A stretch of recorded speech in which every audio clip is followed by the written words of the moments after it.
So we're out here giving some tennis lessons to some of the local kids. The thing that I like to work on with most of the people that I work with, especially beginners, is I think one of the most important things is movement. The swing, there's so many ways to swing the racket and everybody has their own way. And so I like to do like a little bit of swing and then a little bit of movement. And then we go back to swing and back to movement, because with the swing, it's hand-eye coordination, which is more common.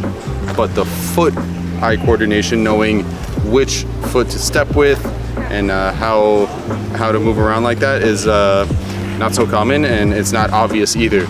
And so you'll notice that somebody can have a good swing, but then the second you get them to start moving, and the swing collapses. So then we go and do work on the footwork, and so they build the muscle memory with the feet, and then we go back to the swing and then apply it. The more repetition that you do with these things, the less that you have to think about it, and it becomes muscle memory. So right now we're working on the 4 steps that go into pretty much every single shot, besides the serve. The first thing you do whenever you're playing is always split step. Then the second thing is a turn. So whether you're hitting a forehand, whether you're hitting a backhand, whether you're hitting volleys, or whether you're hitting an overhead, the first thing that after your split step, you want to turn, and then comes the movement. The reason you want to turn, racket is already ready, so you're not hitting the ball late. Because you can, let's say, not have the best footwork, and your feet are, let's say, not prepared in the proper way. But if the racket is ready, you could save the shot.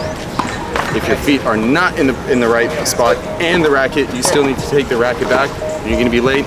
Forget about it. The ball's not going to go in. It's an important habit to start from the very beginning, and that's what I keep on trying to remind these 2 kids to do as we're doing the drills. So it's not just running back and forth and hitting the balls.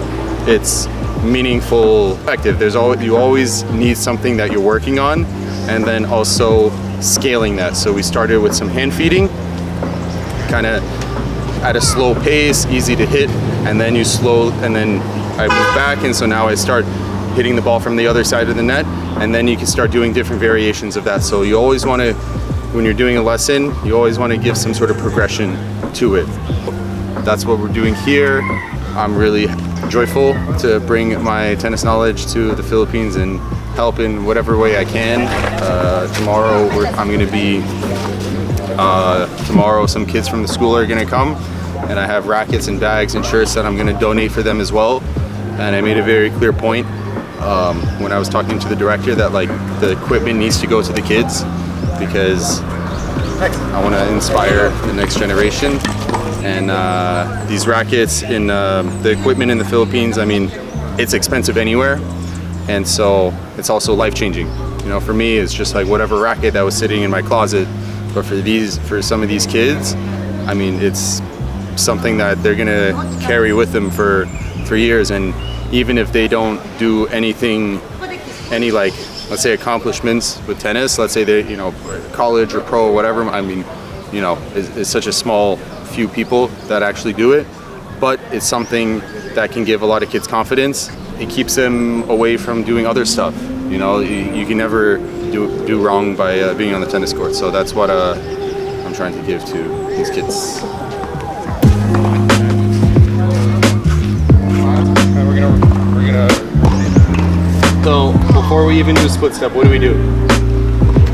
We're going like this. It's called happy feet. Ready and split. Split step. Moving.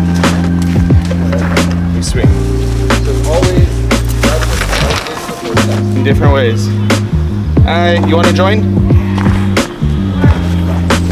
So when we do crossover step, think of crossover step like taking a car. It's for long distances. So if you're coming over here, cover more ground, you move further, you do crossover step. Versus side step. You see how big of a difference it is? Side step is then similar to a bike. Still going farther distance, but not as far as like a car. Then you have the little adjustment steps.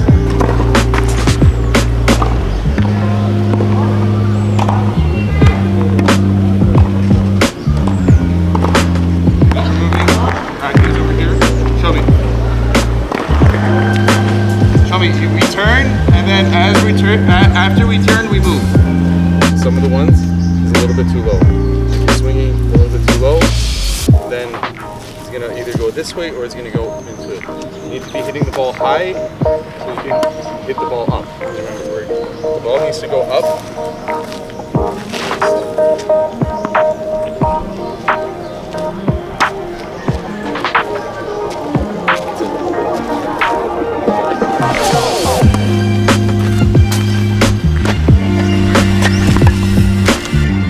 After the match, you always shake hands.